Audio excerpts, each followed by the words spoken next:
It's time for another episode of Mute Me on ESPN Cricket Info. It's an IPL special episode yet again. Hello and welcome everyone. I am Ronak Kapoor and joining me today, three stalwarts of the IPL watching world.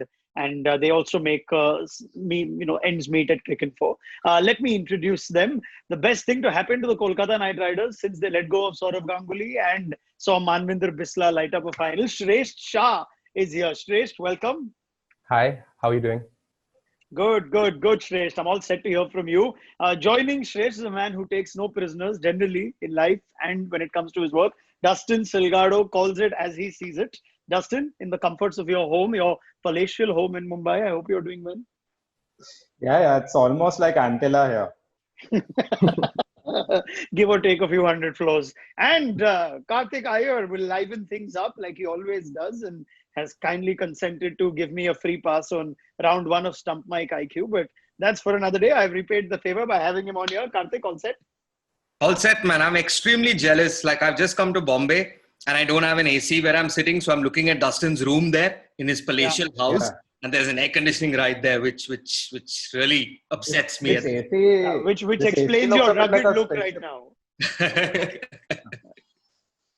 And if I were a betting man, I would bet that we'd hear the word Tamil from Karthik at least 3 times during the course of this recording. Let's see how often we do get it. To quickly remind you of how this works, guys, round one is going to be your topics that you want to so passionately argue about. The other panelists do not know what topic you've picked. So the minute, I'll go turn by turn, the minute you've announced your topic, you get 60 seconds to further go on and explain it. Now, the other two panelists at that time have a chance to mute you. They should ideally do that only after 15 seconds, unless they really feel like what you're talking is rubbish. Your topic itself is rubbish. If that happens, then, well, that's just too bad. But the minute you get 2 mutes from both the other panelists is when I'm going to ask you to stop talking. And we're going to hear why your co-panelists didn't want to hear another word from you.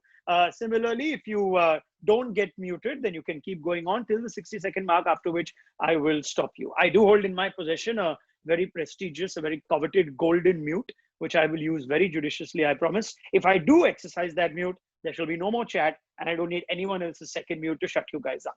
Are the rules clear? In round 2, I will throw out another set of quick fire one-liners on the IPL where you can either agree, disagree, or take it on from there.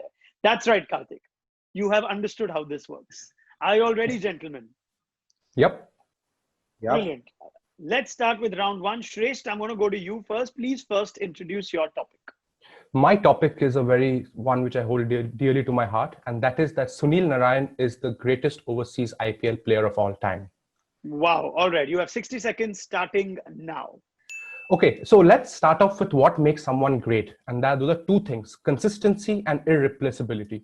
So now let's see who the contenders can be for this title. We have Lasith Malinga, Dwayne Bravo, Shane Watson, and maybe Andre Russell. Shane Watson and Lasith Malinga are way beyond their prime, and they spent too many years in the IPL not being their greatest versions of themselves.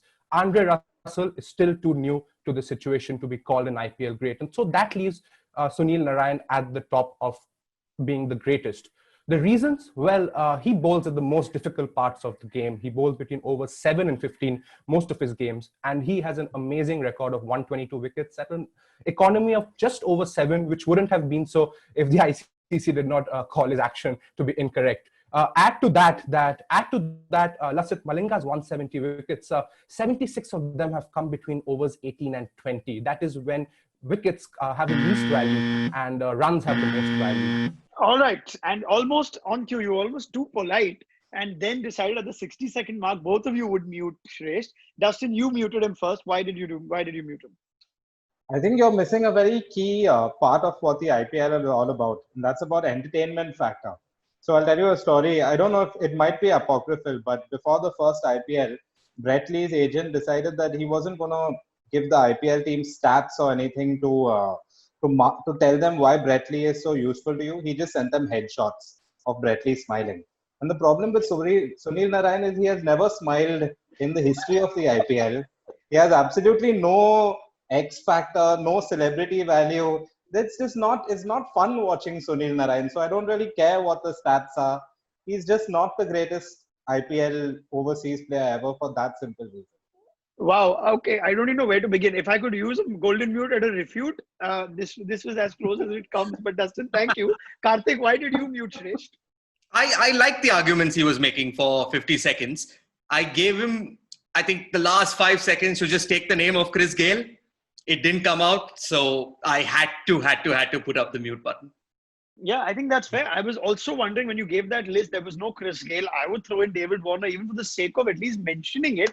But Shresh makes some important points. The biggest offense I would take is on behalf of the governing body, where Shresh believes, like a true bhakt of Sunil Narayan, that the ICC deemed his action to be illegal and so he lost out on a few years. Not like Sunil Narayan was clearly found in violation of the laws and the rules when it comes to a permissible action. So, okay, I'll take that version as well. From a true Sunil Narayan fan. But Shresh, thank you. It was very passionately and very eloquently put. I'm going to go to Dustin now for his topic. Dustin, what's your topic? So my topic is very simple. This year will be the first year that Chennai Super Kings do not make the IPL playoffs. Now I know that people have been saying this for 2 years and they've been saying the side is aging. But just look at the situation this year. You have Shane Watson now already retired from the Big Bash, so he's in the twilight of his career. You have Faf du Plessis and Ambati Raidu not having that great a year. Plus, the home pitch advantage has already always been big for Chennai. And although they will have favorable pitches this year, all teams will be playing on similar pitches. They'll have a chance to get used to those pitches. And so they'll all be able to sort of play that kind of spin game better. In addition to that, I just think that CSK, quite frankly, have been getting lucky for many years. I think, according to ESPN's own luck index, they have been one of the top most lucky teams in the last few years. And I just think that this year will be the year when their luck runs out. And while they in other years have the advantage of having some players who are fresh, this year every team is going to have fresh players. So they won't even have that advantage. My God. So Shresh was listening to that with like a very polite and kind audience. Karthik, on the other hand, I think just muted Dustin 30 seconds into his argument. Karthik, why? You said I have to give him 15 seconds, right? Like so you were being 15 seconds generous. You 15 seconds. And at the start of the show, Ronak, you mentioned that I'm going to bring Tamil or CSK into it. And Dustin says that they won't reach the playoffs is blasphemy. Okay, it's nothing lesser than that. The yellow will always stand on the podium, man. Like whatever said. Okay. So Karthik has basically said it's just blasphemy, which is actually makes sense because more often than not, CSK defy all these conventional wisdom and data that we provide, and somehow Dhoni manages to be the difference and take his team through. But Dustin, I couldn't agree more with you if I had a chance. Now let me go to Karthik for his first topic. Karthik, please announce your topic. So I'm going to say why T20 cricket is nothing without its fans. All right, your 60 seconds start now. Hell, it's not even T20 cricket. Look, I get that these are extenuating circumstances, but we've been so tuned into the fact that the show must go on that we're applying it to all forms of cricket. Now, we've seen Test cricket. It works. We saw it in England against the West Indies, against Pakistan. We've seen it throughout in the Middle East as well. And ODIs are ODIs. Just scrap the format and play it once every 4 years probably. But T20s were built for a crowd. I mean, you pop in, you spend 3 hours at the ground and you pop back out. There's music, there's fun, there's dance, there's games. Those choreographed dances that you saw during the IPL, hell, I'm going to miss that. In New Zealand... That's it. Something tells me, Karthik, in immediate hindsight, you should have saved the choreographed dances for the last few seconds. Maybe Dustin would have allowed you a little more. Shresh, who I thought would be so polite to use the mute sign, has used it even before Dustin. So I'm going to go to Shresh first. Shresh, why did you have a problem with Karthik's argument?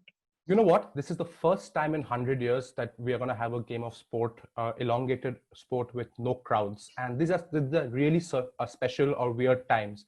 The main idea is that the players know that there are tens of millions of people watching the match on the television. And so 40,000 people, 30,000 people in the crowd will make very little difference if they are actual passionate sports people.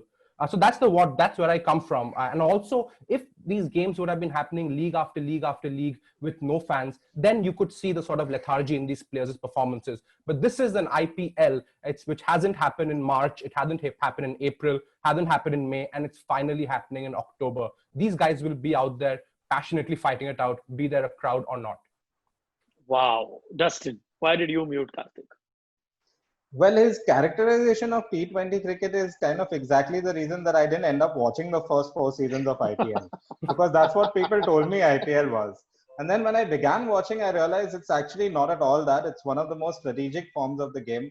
It's not just the kind of a format that needs you to have the kind of mid innings shows and things like that. And the reality is that we can't have cricket with a crowd, so let's at least have some cricket rather than having none of it at all. Okay, I'm just curious, what can the IPL do though? The CPL's gone with those cardboard cutouts. I'm not sure I'm a big fan of that. We know the artificial ambience that was added for the broadcast of the Test series in England. I'm trying to think of whether the IPL can go a bit beyond. I know Venki Mysore once said that they could possibly use holograms and have fans feature through LED panels, which could be all around the stadium. I wonder if that would have make Karthik change his mind a little bit. The fans would still be there, albeit. The truth is that the IPL would never go broke even if they did that, even if they put those LED screens on. And they're not eight. They're not 8 grounds. They're just 2 or 3 grounds. And so the IPL would not go broke even if they did that. Yeah, right. That concludes round 1. We're going to move to round 2 now, where I'm going to throw some rapid fire, quick fire statements, and you guys are all entitled to pick up from as soon as I say the statement and either agree or disagree with it. You could even refute each other or add on to each other's points. Let's go with our first statement in round 2. Back in the UAE, we will see the best of Glenn Maxwell yet again. I don't necessarily agree, although it is his best possible chance to really make an impact. But saying that, I think he will be found again. Not again, but he will be found on this occasion. Next one. Given the extraordinary circumstances, the IPL should allow 5 overseas players in the playing 11 for this edition. Absolutely, allow every overseas players to play, man. I don't like, you're having the IPL now in the UAE. It's anyway a foreign land from where your home country is. So if you have 7, play 7 if you want to. Let them all fight it out. Yeah. No, I would disagrei. I think the whole part of the whole fun of the IPL is the strategy in picking just those 4 players. And at the end of the day, I mean, one of the reasons that people do like the IPL is an opportunity for some of the Indian players who don't necessarily make the national team to become heroes. And you can't take that away just because the IPL has shifted venue. I love Karthik. Okay. I love Karthik's idea that he just wants entertainment. But you know what? T20 cricket is way more than entertainment, and you'll realize that the best T20 games are the ones which are the ones which are strategic battles between 2 sides. It's so boring when Chris Gayle scores 100 and when his team scores 230 and the other team gets all out for 150 trying to chase it. All right, next one. Ajinkya Rahane will struggle to get a game for the Delhi Capitals. Interesting, no, Ronak? I mean, yeah, now that you mentioned it, you would assume that he's a shoo-in just because of his name, but I probably wouldn't pick him. And I think you're right when you say, and especially if you're going to go with your rule of having 5 foreigners, maybe, then Jinx is going to have to sit on the bench. I'm saying there's no way with a top order which has so many Indians who are shoo-ins, like Pant, Iyer, definitely Dhawan over Rahane, that they would keep Rahane in the team. You know, for a sense of balance, they will shove in an overseas player in there somewhere. So Rahane really has no chance. On that note, that concludes this edition of Mute Me. Gentlemen, I hope you had a good time. That was great fun. Without offering any reasonable award, I am going to announce a winner. And for sticking to his guns and for making such pertinent points that go well beyond the scope of our sport and should be listened to by more audiences, should they develop more patience than Karthik Iyer and Dustin Silgado, I am announcing Shresth Shah as the winner of this episode. Shresth, well done to you. Good luck for this season. I hope you get a smile out of Sunil Narayan, which has been as hard as getting a smile out of you, which is just about come right now. But thank you very much to Shresth, Dustin and Karthik. And we will be back with plenty more on ESPN Cricket for Mute Me.